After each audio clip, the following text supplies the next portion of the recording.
Je suis Charlotte, reine de Grande-Bretagne et d'Irlande, mais mon histoire a pris un tournant décisif en 1831 lorsque j'ai épousé Léopold Ier, le premier roi des Belges. Mon rôle en tant qu'épouse royale était bien plus qu'une simple alliance matrimoniale, il s'agissait d'une union qui portait l'espoir de stabilité et de prospérité pour un royaume jeune et fragile. Lorsque je suis arrivée à Bruxelles, j'étais pleine d'espoir mais aussi submergée par les responsabilités qui m'attendaient. La Belgique venait de naître, et tout était à construire. Mon époux, d'une intelligence et d'une détermination remarquables, était le ciment de cette jeune nation.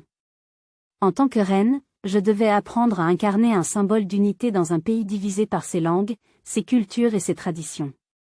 Mon règne fut marqué par des événements historiques et des défis personnels. En 1832, une épidémie de choléra frappa Bruxelles. J'ai alors compris que mon rôle ne se limitait pas aux bals et aux banquets. J'ai visité les malades et soutenu les initiatives de mon mari pour améliorer les conditions sanitaires du royaume. Cela m'a permis de tisser un lien profond avec le peuple belge, qui voyait en moi une reine proche de ses sujets. La politique était omniprésente dans notre vie quotidienne. Léopold, stratège averti, était souvent plongé dans les affaires diplomatiques. Il était très impliqué dans les relations internationales, notamment avec les grandes puissances européennes, et je l'épaulais comme je le pouvais. Mes origines britanniques étaient un atout, car elles renforçaient les liens entre la Belgique et le Royaume-Uni. Cependant, cela me plaçait parfois dans une position délicate, tiraillée entre mes racines et mes devoirs envers mon nouveau pays. En privé, notre vie était un mélange de joie et de peine. Nous avons eu 3 enfants, et chacun représentait un espoir pour l'avenir. Pourtant, le poids de nos fonctions pesait sur notre famille. J'ai souvent ressenti la solitude, surtout lorsque Léopold était absorbé par ses devoirs royaux.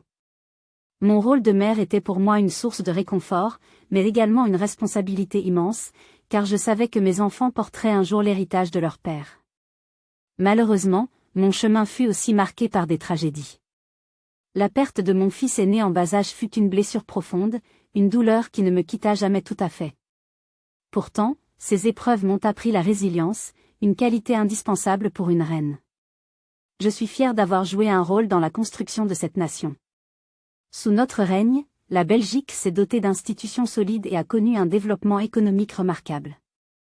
J'ai vu les chemins de fer transformer le pays, rapprocher ses régions et ouvrir la Belgique au monde. L'art et la culture ont prospéré, et j'ai soutenu de nombreuses initiatives pour promouvoir l'éducation et les arts.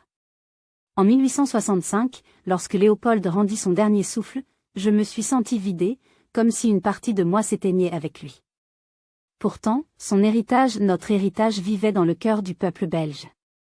Je suis restée fidèle à mon rôle, même dans le deuil, jusqu'à la fin de mes jours. Aujourd'hui, je regarde en arrière avec une fierté mêlée de gratitude. J'ai aimé, perdu et appris. Et, surtout, j'ai servi. Mon nom est lié à une époque de transformation, de croissance et d'espoir pour une jeune nation qui, à travers toutes ces épreuves, a trouvé sa voie.